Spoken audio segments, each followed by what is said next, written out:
3, 2, 1. 7 things you probably didn't know you need to know. I'm Jamie East, and this is the Smart 7. Good morning, everybody. It's Thursday the 25th of August, and it's National Kiss and Makeup Day. And a big happy birthday to Gene Simmons, Blake Lively, Tim Burton and Billy Ray Cyrus. Wednesday marks 6 months since Russia invaded Ukraine, and as the country marked both the invasion and 31 years of independence, President Volodymyr Zelensky remained defiant. On February 24th, we were told you have no chance. On August 24th, we say, Happy Independence Day, Ukraine. During these 6 months, we changed history, changed the world, and changed ourselves. Russian missiles struck a railway station in the eastern town of Chaplin, killing 22 people, and air raid sirens rang out over Kyiv. Earlier on Wednesday, there was a surprise visitor for the independence anniversary, Boris Johnson. In possibly the PM's last trip there before leaving office, he pledged 2,000 drones and another £54 million in military aid. Speaking in Kyiv, Boris praised the nation's courage in fighting off the Russian attack and says Ukraine can and will win this war. I want to remind you, Volodymyr, that when you rang me at 4 o'clock in the morning on that grim day in February and you told me the news that we had been dreading, I told you then that we were shoulder to shoulder with you, and that is as true today as it was in that horrific moment. US President Joe Biden, meanwhile, committed a new $3 billion package for weapons for Ukraine. And the head of NATO, Jens Stoltenberg, paid tribute to the men and women fighting for the country, saying the outcome of the war would depend on the strength of forces on the battlefield, which is why Kyiv's getting so much support. You can continue to count on NATO's support for as long as it takes. The Trade Unions Congress has launched its campaign for the minimum wage to be put up to £15 an hour as soon as possible. It called for action from the government during a summer of significant industrial action by leading unions, frustrated over declines in real pay amid soaring inflation. As well as the recent chaos on the railways, port workers at Felixstowe have been on strike this week, and postal deliveries could be disrupted by Royal Mail workers walking out. There's already concerns the TUC's proposed increase could put small businesses out of business, but the union's General Secretary Francis O'Grady disputes that, saying it's been discussed ever since the national minimum wage was first introduced in 1999. We've heard scaremongering about what this will mean for businesses. In fact, the evidence is that it hasn't caused unemployment. Employers can afford to do it. And when you all move at the same time, it removes that competition on the back of low pay. And where are the Tory leadership contenders in all this unrest? Well, that's exactly what Labour MP Steve Reid wants to know. Where's the government? We've got a zombie government that is doing nothing because this interminable leadership contest has gone on and on and on. And we've got, the flip-flops we've seen from them as well. More flip-flops from these two than you'll see on the beach in Brighton. But where are the hard ideas? Where are the decisions? This is the government. A manhunt is still underway for a masked gunman after 9-year-old Olivia Pratt-Korb was shot in her own home in Liverpool. A 35-year-old man who police believe was the gunman's intended target has been arrested for breaking the terms of his prison release. He's being questioned in hospital about the little girl's murder on Monday night.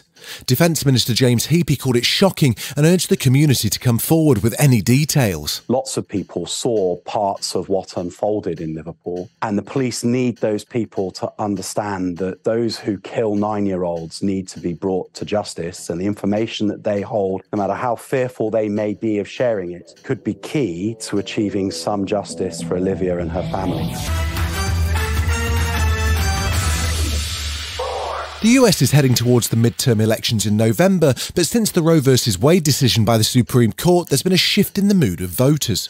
Republicans were hoping to take both the House and Senate, but early primary results suggest that's now less likely. It comes as Joe Biden announced a new student debt forgiveness program that could affect millions of Americans in a good way. And in Florida, Democrat Charlie Crist is relishing the challenge of taking on Trump-alike Governor Ron DeSantis. And he's pledging to make abortion rights a central part of his campaign. Our fundamental freedoms are literally on the ballot, my friends. A woman's right to choose, on the ballot. Democracy, on the ballot. Your rights as minorities are on this ballot. That's what's at stake in this election. Still to come on the Smart 7, it's all kicking off in Wrexham and Hillary Clinton loses again, this time to Kim Kardashian. Right after this. Welcome back. You probably haven't been to Wrexham recently. Well, it's in Wales after all, sorry Wales. But they say it never gets fully dark there anymore, what with all the Hollywood stars filming every single thing that happens at Wrexham FC. If you've been living under a rock, Ryan Reynolds and Rod McElhenney bought 5th tier football club Wrexham and spent a year making a fly-on-the-wall documentary about it. So, how's the football been treating you, lads? I started to care deeply and now I can't live without it. In football, as far as I'm concerned, now this is just my opinion, is just an absolutely evil, soul-murdering, gorgeous, sloppy, beautiful mess of life. And I wish I'd never discovered it.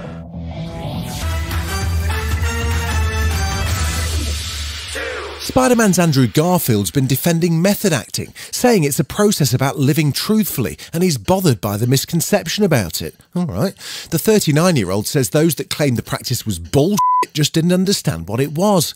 Garfield also told Mark Maron's WTF podcast about some pretty strict rules he enforced in the bedroom ahead of his role in Martin Scorsese's 2016 film Silence. I created new rituals for myself. I was celibate for 6 months. And fasting a lot because me and Adam had to lose a bunch of weight anyway, so it kind of added up. So there was all these spiritual kind of practices that we got to do. It was very cool, man. I had some pretty wild, trippy experiences from starving myself of sex and food for that period of time.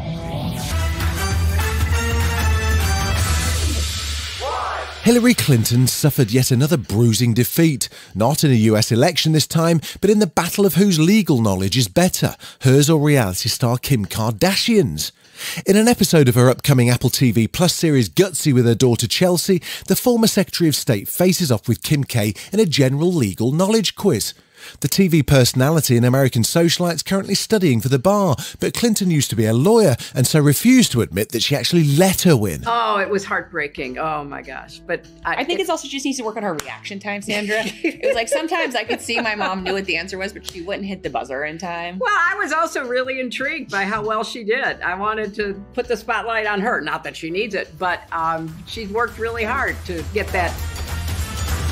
This has been The Smart 7. Wherever you're listening, do us a favour and hit the follow button. We'll be back tomorrow at 7 a.m. Have a great day. Written, produced and published by Daft Dog.